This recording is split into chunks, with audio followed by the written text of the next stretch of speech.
अभी तक हम पढ़ चुके हैं एन टाइप के सेमीकंडक्टर। आज हम पढ़ेंगे पी टाइप के सेमीकंडक्टर। पी टाइप के सेमीकंडक्टर कौन से सेमीकंडक्टर होते हैं?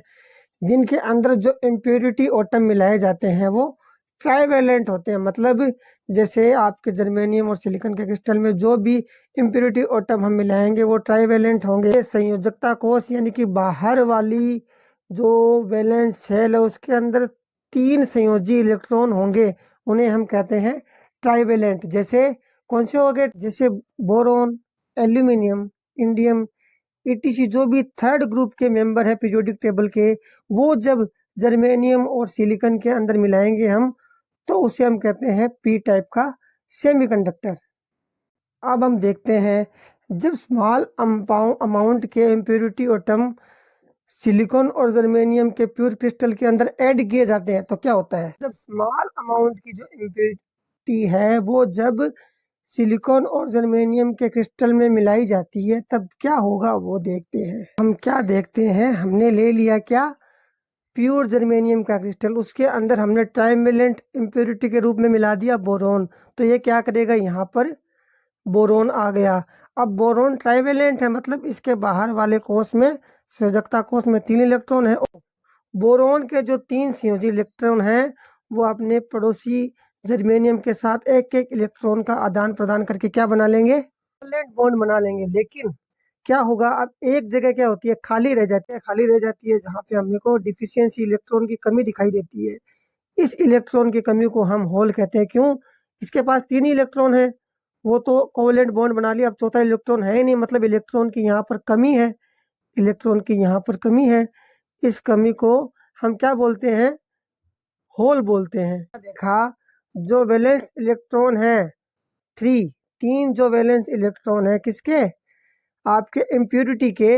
उन्होंने तो जर्मेनियम और सिलिकॉन के 3 एटम्स के साथ कोवेलेंट बॉन्ड फॉर्म कर लिया, लेकिन एक जगह क्या रह जाती है? इलेक्ट्रॉन की कमी रह जाती है, जिसे हम क्या कहते हैं? होल कहते हैं। और हमें क्या पता है, एनर्जी देने के बाद में क्या होता है? जर्मेनियम के कुछ बहुत कम संख्या में इलेक्ट्रॉन यहाँ से निकल जाता है, और बहुत स्मॉल अमाउंट की एनर्जी, बहुत थोड़ी सी एनर्जी जो होती है उसे लेने के बाद में ये इलेक्ट्रॉन इस होल वाली जगह पे आ जाता है। मतलब जो आपका होल वाली जगह है वहाँ पर एक इलेक्ट्रॉन कैप्चर कर लिया जाएगा। अब इलेक्ट्रॉन यहाँ से यहाँ आ गया तो यहाँ पर आपके पास अब होल बनेगा। जो चौथा एटम है जर्मेनियम और सिलिकॉन का, वो भी कोवेलेंट बॉन्ड बनाने की कोशिश करेगा, एक इलेक्ट्रॉन कैप्चर करने की कोशिश करेगा। तो एक बहुत स्मॉल अमाउंट ऑफ एनर्जी जो हमने बता रखी है पीछे, सिलिकॉन के लिए तो 0.05 इलेक्ट्रॉन वोल्ट, जर्मेनियम के 0.01 इलेक्ट्रॉन वोल्ट, इतनी एनर्जी पर ही जो आपका इलेक्ट्रॉन है वो वहाँ से जो होल है वहाँ पर कैप्चर कर लिया जाएगा, और जो इलेक्ट्रॉन है वहाँ पर आपके पास अब क्या मिल जाएगा? अब वहाँ पर आपके पास होल बनेगा। तो इससे क्या हुआ? एक नया कोवेलेंट बॉन्ड तो फॉर्म हो गया। कहाँ से समझिए, यहाँ पर आपके पास क्या था? होल था। इलेक्ट्रॉन सफिशिएंट एनर्जी प्राप्त करके कहाँ पहुँच गया? इस होल में। तो यहाँ पे बोरोन ने क्या लिया? एक इलेक्ट्रॉन लिया ना, एक इलेक्ट्रॉन एक्सेप्ट किया ना, इसलिए इसको क्या बोलते हैं? एक्सेप्टर। तो क्या होगा? हमने देखा एक इम्प्योरिटी एटम पे एक होल अपने आप क्रिएट हो रहा था, ठीक है। और जितने ज़्यादा इम्प्योरिटी एटम होंगे उतने ज़्यादा उसके अंदर क्या बनेंगे? होल बनेंगे। हमने क्या देखा? जो चौथा एटम है जर्मेनियम और सिलिकॉन का, वो भी कोवेलेंट बॉन्ड बनाने की कोशिश करेगा, एक इलेक्ट्रॉन कैप्चर करने की कोशिश करेगा। तो एक बहुत स्मॉल अमाउंट ऑफ एनर्जी जो हमने बता रखी है पीछे, सिलिकॉन के लिए तो 0.05 इलेक्ट्रॉन वोल्ट, जर्मेनियम के 0.01 इलेक्ट्रॉन वोल्ट, इतनी एनर्जी पर ही जो आपका इलेक्ट्रॉन है वो वहाँ से जो होल है वहाँ पर कैप्चर कर लिया जाएगा, और जो इलेक्ट्रॉन है वहाँ पर आपके पास अब क्या मिल जाएगा? अब वहाँ पर आपके पास होल बनेगा। तो इससे क्या हुआ? एक नया कोवेलेंट बॉन्ड तो फॉर्म हो गया, वहाँ जहाँ से इलेक्ट्रॉन गया वहाँ पे अपने पास होल बन गया। इस प्रकार से इसके अंदर होल बनते रहते हैं। तो हमने क्या देखा? जो हमारे इम्प्योरिटी एटम है उन्होंने क्या लिया है? एक इलेक्ट्रॉन लिया है। इलेक्ट्रॉन लिया है जर्मेनियम और सिलिकॉन से। तो वो क्या कहलाएंगे? एक्सेप्टर्स, क्योंकि उन्होंने एक इलेक्ट्रॉन एक्सेप्ट किया। यहाँ से समझिए, यहाँ पर आपके पास क्या था? होल था। इलेक्ट्रॉन सफिशिएंट एनर्जी प्राप्त करके कहाँ पहुँच गया? इस होल में। तो यहाँ पे बोरोन ने क्या लिया? एक इलेक्ट्रॉन लिया ना, एक इलेक्ट्रॉन एक्सेप्ट किया ना, इसलिए इसको क्या बोलते हैं? एक्सेप्टर। तो क्या होगा? हमने देखा एक इम्प्योरिटी एटम पे एक होल अपने आप क्रिएट हो रहा था, ठीक है। और जितने ज़्यादा इम्प्योरिटी एटम होंगे उतने ज़्यादा उसके अंदर क्या बनेंगे? होल बनेंगे। जो इलेक्ट्रॉन होल पेयर जनरेट होता है कब? जो आपके सिलिकॉन सिलिकॉन के बीच में बॉन्ड है, यहाँ से इलेक्ट्रॉन जब फ्री होता है, या फिर जो जर्मेनियम जर्मेनियम के ये दो बॉन्ड बने हैं, यहाँ से एक इलेक्ट्रॉन निकालने के लिए जो एनर्जी चाहिए होती है वो बहुत ज़्यादा होती है। इसलिए क्या होता है? जो यहाँ से अपने पास इलेक्ट्रॉन होल पेयर बनते हैं, इलेक्ट्रॉन निकालने के लिए बहुत ज़्यादा ऊर्जा चाहिए होती है, जिससे क्या होता है? हमारे पास इनकी संख्या बहुत कम होती है, जो होल हमने इम्प्योरिटी से लिए हैं उसकी तुलना में।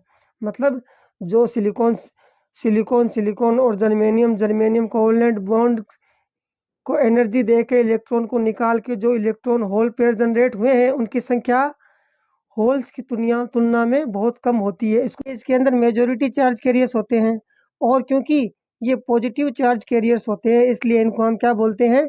P type semiconductor.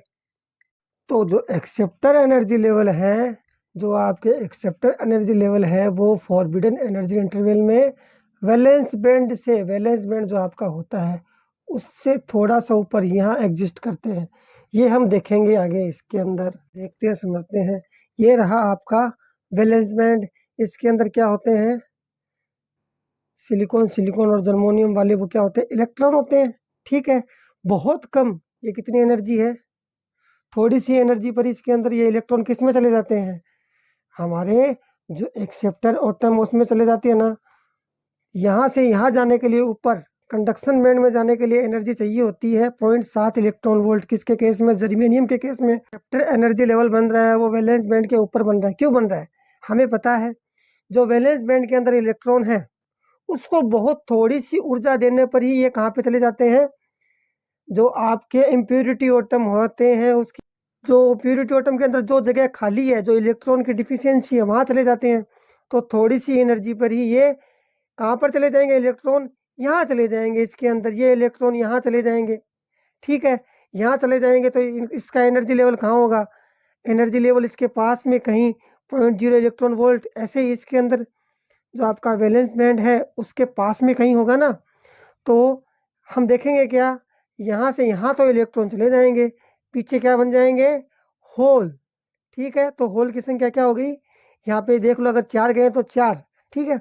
लेकिन बहुत कम संख्या में, नॉर्मल टेम्परेचर में कोई इक्का दुक्का इलेक्ट्रॉन ही होता है जो यहाँ से 0.7 इलेक्ट्रॉन वोल्ट एनर्जी लेकर के कंडक्शन बैंड में चला जाता है। ऐसे ही इसमें से वैलेंस बैंड में से कंडक्शन बैंड में जाने के लिए जो इलेक्ट्रॉनों की संख्या होती है वो बहुत कम होती है। तो यहाँ पर क्या चला गया? आपका इलेक्ट्रॉन चला गया। इलेक्ट्रॉन चला गया तो पीछे क्या छोड़ के गया? होल। तो हमने क्या देखा? जो मेजॉरिटी चार्ज कैरियर्स क्या है? वो होल्स है। ये देखो 1 2 3 4 5 अपने पास मिले, लेकिन इलेक्ट्रॉन कितना है? यहाँ पर हमारे पास एक ही है, ठीक है। तो मेजॉरिटी चार्ज कैरियर्स तो है होल, और माइनॉरिटी चार्ज कैरियर्स इलेक्ट्रॉन। ऐसा ही किसके केस में होता है? सिलिकॉन के केस में होता है। वैलेंस बैंड से इलेक्ट्रॉन को निकाल करके एक्सेप्टर एनर्जी लेवल में पहुंचाने के लिए कम से कम एनर्जी चाहिए होती है 0.05 इलेक्ट्रॉन वोल्ट। इतनी एनर्जी टोटल कितनी है? कंडक्शन बैंड तक जाने के लिए तो 1.2 इलेक्ट्रॉन वोल्ट है, लेकिन 0.05 तो वैलेंस बैंड के पास में यहीं कहीं होगा ना। तो इसके पास में ही इसका एनर्जी लेवल होता है।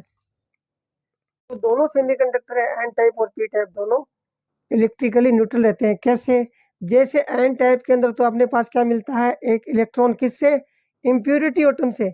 अगर इम्प्योरिटी एटम से एक इलेक्ट्रॉन मिला है तो जहाँ गया है वहाँ पर नेगेटिव चार्ज, और इम्प्योरिटी एटम क्या हो जाएगा? प्लस। जितने इलेक्ट्रॉन जाएंगे, जितने नेगेटिव चार्ज होंगे, उतने ही पॉजिटिव आपके पास क्या होंगे? Impurity atom. तो ये क्या हो गया? इलेक्ट्रिकली न्यूट्रल, संख्या दोनों की बराबर है। ऐसे ही किसके अंदर होगा? पी टाइप के अंदर। अगर कोई आपका इम्प्योरिटी एटम है, वो इलेक्ट्रॉन ग्रहण कर रहा है, तो वो तो क्या हो गया? Negative charge. लेकिन जिससे ग्रहण किया है और पॉजिटिव चार्ज आ जाएगा, वो पॉजिटिव चार्ज एटम हो जाएगा। मतलब जितने इसके अंदर नेगेटिव चार्ज होंगे उतने ही संख्या के बराबर पॉजिटिव चार्ज एटम के ऊपर अपने को दिखाई देंगे। मतलब दोनों की संख्या बराबर रहेगी और ये इलेक्ट्रिकली न्यूट्रल रहेंगे।